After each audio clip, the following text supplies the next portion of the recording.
सबको मिलजुल कर जोशीमठ को बचाने का समय है। सब लोग एक टीम के रूप में काम करें। सभी लोग मिलकर, सरकार है, सामाजिक संगठन है, राजनीतिक संगठन है, हमारी सबकी पहली प्राथमिकता है कि जोशीमठ शहर बचना चाहिए और लोगों की जान माल की सुरक्षा होनी चाहिए। जहां सभी लोगों से मैंने मिलकर भी वैसे भी अनुरोध किया है और लोग लगे भी हैं, सब लोग अब इस काम पर लग गए हैं।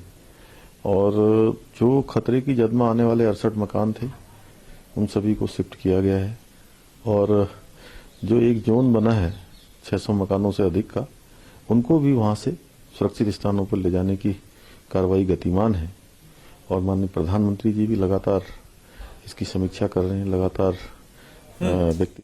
ठीक है, तो उत्तराखंड के सीएम पुष्कर सिंह धामी, अच्छा चलिए ठीक है विपिन, आप बात करें, जो एक्सपर्ट टीम वहां पर मौजूद है ड्रोन को हैंडल कर रही है, बात करिए उत्तराखंड पुलिस की तरफ से। तो हम लोग क्या कर रहे हैं इस ड्रोन के माध्यम से, हम लोग पूरे के पूरे जोशीमठ का पूरा का पूरा मैपिंग कर रहे हैं, जिससे कि हमारे पास में एक एलिवेशन आ जाएगा, पूरा स्ट्रक्चर आ जाएगा हमारे पास में क्या क्या, जिससे कि हम लोग पुरानी इमेजेस देख के या फिर बाद में क्या क्या हमारे स्ट्रक्चर में चेंज होगा, माना कभी लैंडस्लाइड होती है या नीचे और जमीन का धसाव होता है, तो हम पूरा मतलब एनालाइज कर पाएंगे कितना इकोनॉमिकली लॉस हो रहा है हमारा, कितना हमारी मिट्टी धस रही है और क्या क्या हम लोगों को और आगे नुकसान हो सकता है। थोड़ी देर पहले आपने मैपिंग की है, कितना नुकसान उत्तराखंड के जोशीमठ में समझ में आ रहा है और इस ड्रोन से किस तरह की तस्वीरें मिलती हुई नजर आ रही हैं, तस्वीरें दिखाते रहिए राजेश। ये नुकसान का आकलन तभी लग पाएगा जब ये इमेज प्रोसेस होगी। अभी सिर्फ मैपिंग हुई, इसकी इमेज प्रोसेस होगी अभी। अच्छा, इसके बाद इमेज इसकी प्रोसेस करेंगे। और ये तस्वीरें थोड़ा सा ड्रोन को भी लेफ्ट राइट दिखाइए ताकि जोशीमठ का एक एरियल व्यू हमें मिल सके और ये हम समझ सके कि इस समय पूरे जोशीमठ का टॉप एंगल व्यू क्या कहता है, किस तरह का आउटपुट मिल रहा है और कितना नुकसान जोशीमठ में हुआ है। जैसा कि वैज्ञानिक और रिसर्चर्स ये दावा कर रहे हैं कि अभी स्थितियां और बिगड़ेंगी, तो क्या ये ड्रोन से आपको तस्वीरें मिल रही हैं, वो भी दिखाने की कोशिश करिए और बताइए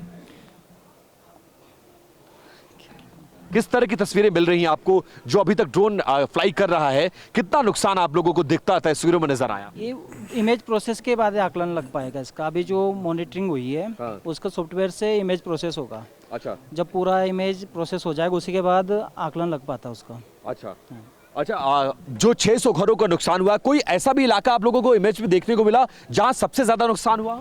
उसके लिए हमारी ड्रोन की दूसरी टीम वीडियोज बना रही है उनकी। अच्छा, तो उनका जब पूरा डाटा एकत्रित हो जाएगा तो उसका आंकड़ा आ जाएगा। और विपिन, आप इस ड्रोन को ऑपरेट कर रहे हैं, क्या मिल रहा है, किस तरह की पिक्चर्स आपको मिल रही हैं?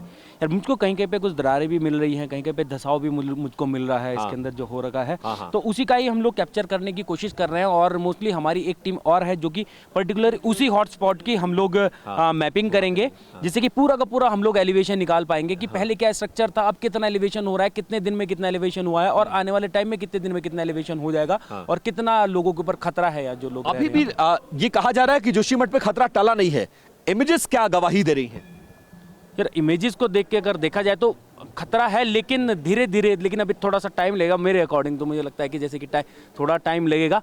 अभी एक बार हम डेटा प्रोसेस कर दें, फिर हम पूरा एक्चुअल बोल पाएंगे कि क्या हो रहा है, क्या स्थिति हो रही है। तो समीर देखिए, ये पूरा इसका इक्विपमेंट है, यहां से फाइनल हमने आउटपुट आपको दिखाया और वो ड्रोन आसमान में अभी भी उड़ान भरता हुआ डाटा कलेक्शन कर रहा है ताकि ये समझ सके कि जोशीमठ पर खतरा कितना बड़ा था, नुकसान कितना ज्यादा हुआ है और इस नुकसान की भरपाई कैसे सरकार करेगी। इन तमाम चीजों के लिए डाटा होना बहुत एक्सरसाइज है, ये जो एक्सरसाइज है ड्रोन के जरिए इस डेटा को कैप्चर करने की।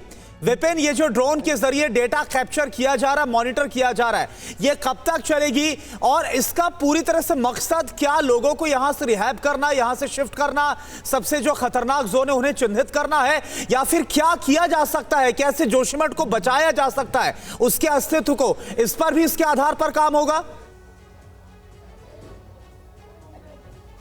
बिल्कुल करुणा, तस्वीरों के साथ हम आपको दिखाते चलते हैं। ड्रोन हमारे ठीक ऊपर आ चुका है, मेरे कैमरा पर्सन राजेश दिखाएंगे। और मोटिव इंटेंशन यही है कि जो नुकसान पूरे जोशीमठ के अलग अलग इलाकों में जहां पे फोर्सेस नहीं पहुंच सकती हैं, जहां मैन पावर नहीं पहुंच सकता है, वहां ये कैमरा एरियल व्यू लेकर जाएगा, वहां से इमेजेस कलेक्ट करेगा, वो इमेजेस सरकार के पास आएंगी, सरकार उसको प्रोसेस करेगी और उसके बाद ये समझने की कोशिश करेगी कि जोशीमठ के किस किस इलाके में कहां कहां कितना कितना नुकसान हुआ है। उस इमेज को हमेशा के लिए कलेक्ट कर लिया जाएगा। और आप देखिए ये ड्रोन इमेजेस को कलेक्ट करने के बाद, टेक ऑफ करने के बाद अब लैंड करने की पोजीशन में आ चुका है। इतना बड़ा ड्रोन है और आमतौर पर इतने बड़े ड्रोन की आम लोग तस्वीरें नहीं देख पाते, जिसको हम आपको दिखाने की कोशिश कर रहे हैं। भगवान बद्री विशाल के मंदिर प्रांगण से इसको टेक ऑफ करवाया गया है और चारों तरफ जोशीमठ में क्या एरियल व्यू है उसकी मैपिंग के लिए इसको भेजा गया था। ये अपना काम करके वापस आ चुका है और उस ड्रोन की आप तस्वीरें देख रहे हैं। मकसद यही है नुकसान का आकलन किया जा सके, क्योंकि जब तक नुकसान का आकलन नहीं होगा तब तक लोगों को रिहाब नहीं किया जा सकेगा और उसी के अनुसार लोगों को मुआवजा देने की कोशिश की जा सकेगी। और देखिए ये ड्रोन लैंड कर चुका है, अपना काम करके वापस आ चुका है। जी, इस पूरे इलाके को देखें, आसपास ढलानें बेहद नाजुक हो चुकी हैं। मेरा सवाल इसीलिए खास तौर पर यह है कि जो अस्थिरता इस वक्त देखी जा रही है उस लिहाज से अध्ययन होना बहुत जरूरी है। कौन कौन सी टीम्स वहां पर पहुंच चुकी हैं, किस स्तर पर अभी तक सीएम पूरे मामले को लेकर टीम्स को ये निर्देश दे चुके हैं, कैसे टीम्स के बीच में कोऑर्डिनेशन होगा, हर स्तर पर कैसे काम आगे बढ़ रहा है?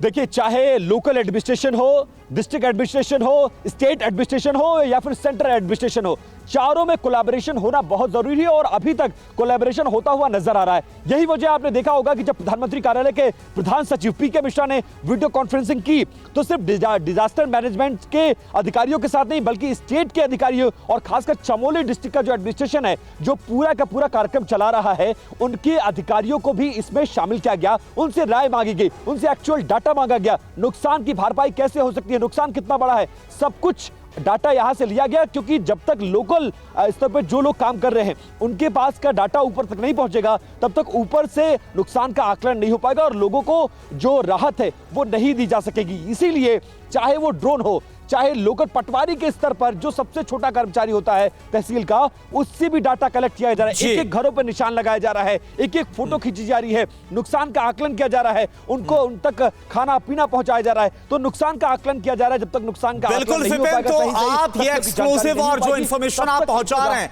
जो लाइव रिपोर्ट आप हमें दे रहे हैं, इससे पता चल पा रहा है कि अभी वहां हो क्या रहा है, रियल टाइम में किस तरह से जोशीमठ को लेकर जो लगातार मुहिम चल रही है, #सेव जोशीमठ, इसके लिए काम हो रहा है।